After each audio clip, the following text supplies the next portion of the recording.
Okay, y'all, I decided to just go ahead and make one last video. Now, this is going a little slow going because, again, I could get like multiple pans going of these things since I am choosing to do them this way instead of baking them. Because, again, this is just how I grew up with how meatballs are made. This is the only way I've seen meatballs be made before. Okay. But the reason why I'm going to go ahead and make a last video is because I realized that I forgot to mention a couple things.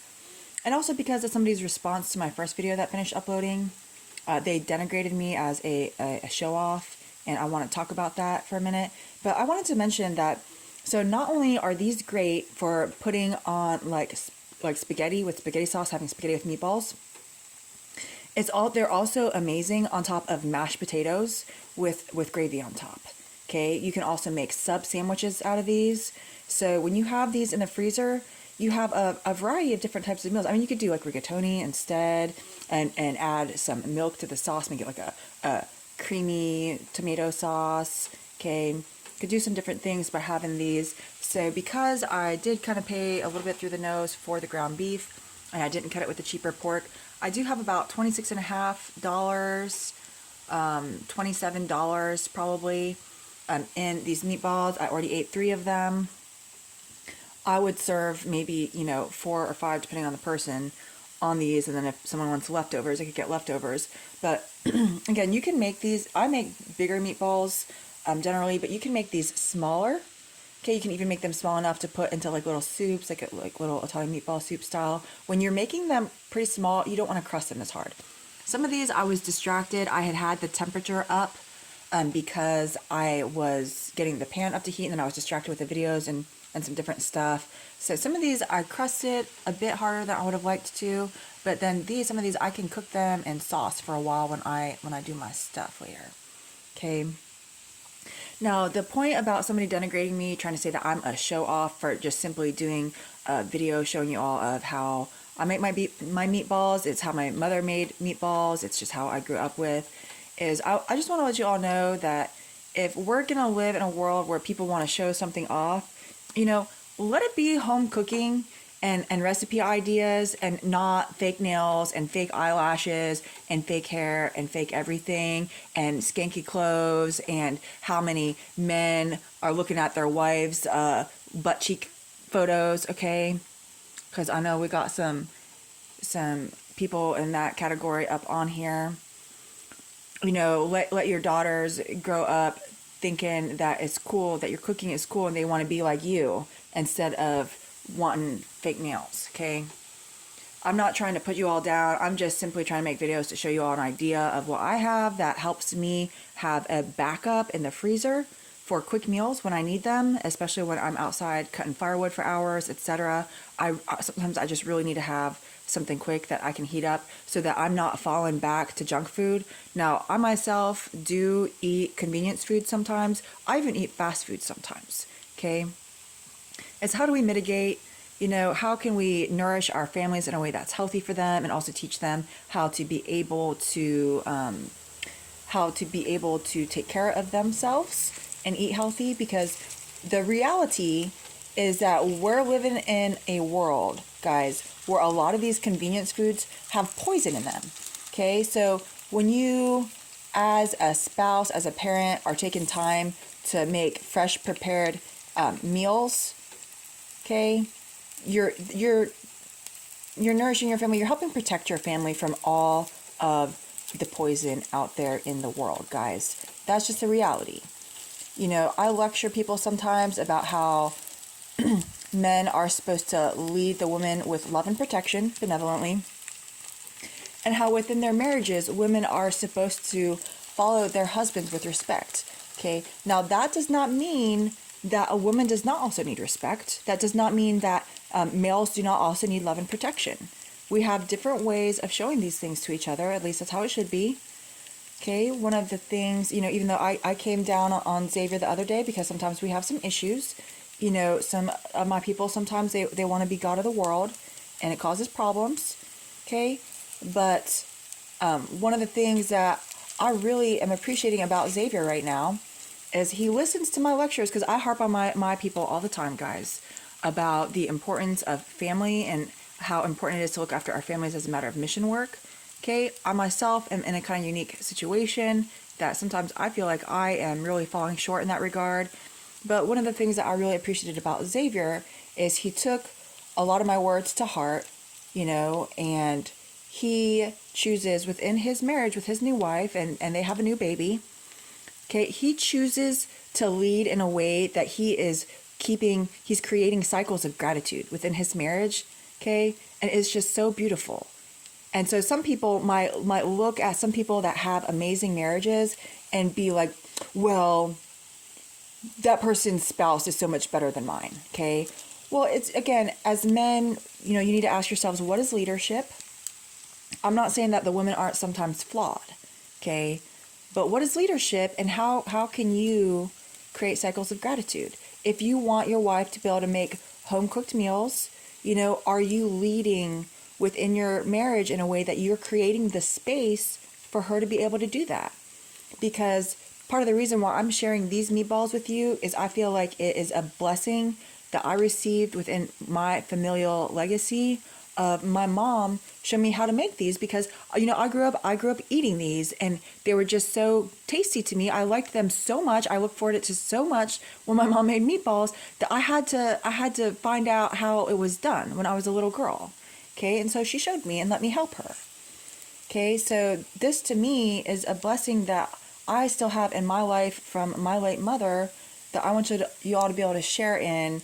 Because again, my mother, she was very good at grocery shopping on a budget, etc., putting down really good meals affordably. That is some life skills that I learned from my parents that were just really critical. Okay, but my mom was a stay-at-home mom for most of the time.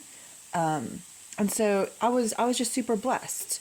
But, again, even if you do have a wife who's cooking home cooked meals, wives, are you appreciating your husbands for going out and bringing home the bacon? Men, are you appreciating your wives for nourishing your families? How do we create cycles of gratitude and lead with encouragement to try to make sure that we're all getting the outcomes that we want within relationships, marriages, whatever, within families? So, guys, the fact that someone wanted to denigrate me, I understand that some women, they don't want to cook. They think that's not important because, the reality is that a lot of you grew up in households where you did not get this.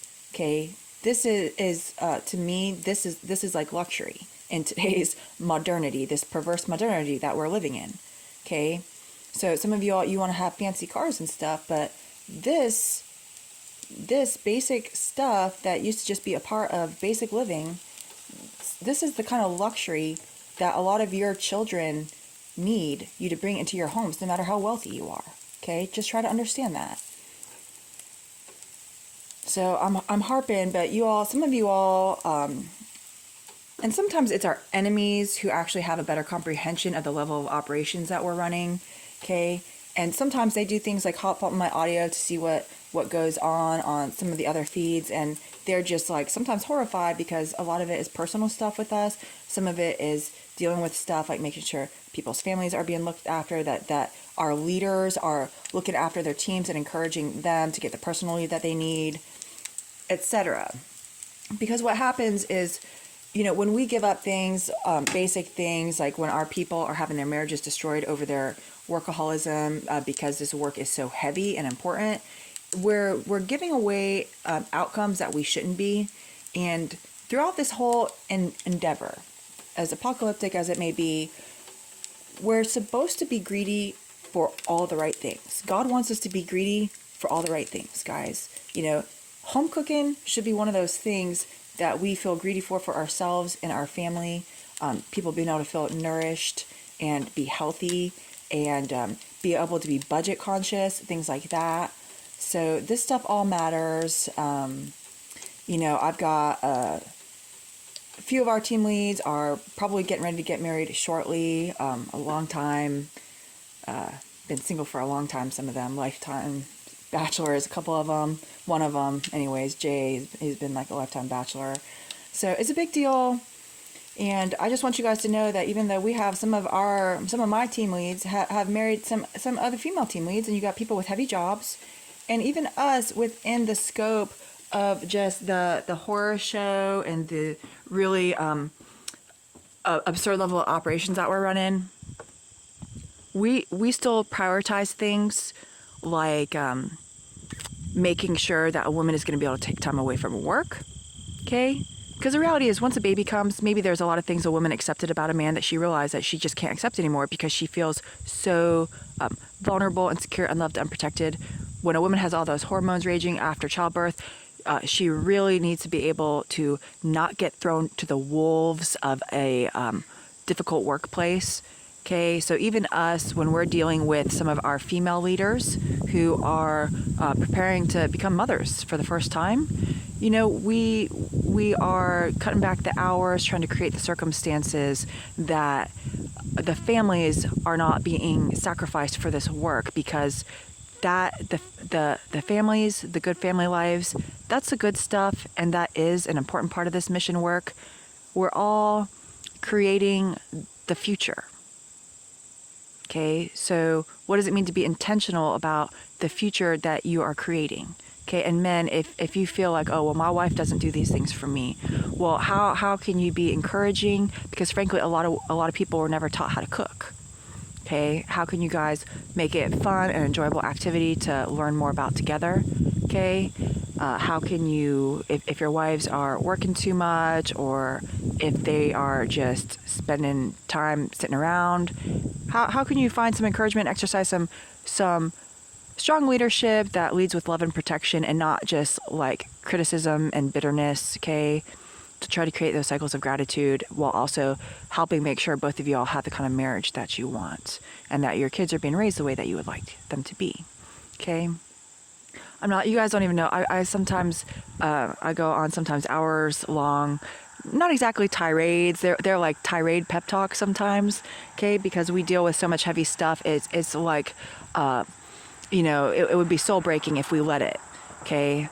So just understand that despite everything going on right now, we prioritize the good stuff within family lives of spouses being able to create those cycles of gratitude and love each other, okay? And families being able to spend time together. So even though we are workaholics, as we shift away from the very early days when we were just frankly too short-handed, you know, we have to reassert the values that we want to see prioritized in the world, and each and every one of you is participating in creating the future right now, for better or worse. So let's try to build a beautiful one, y'all. I love you. Take it easy.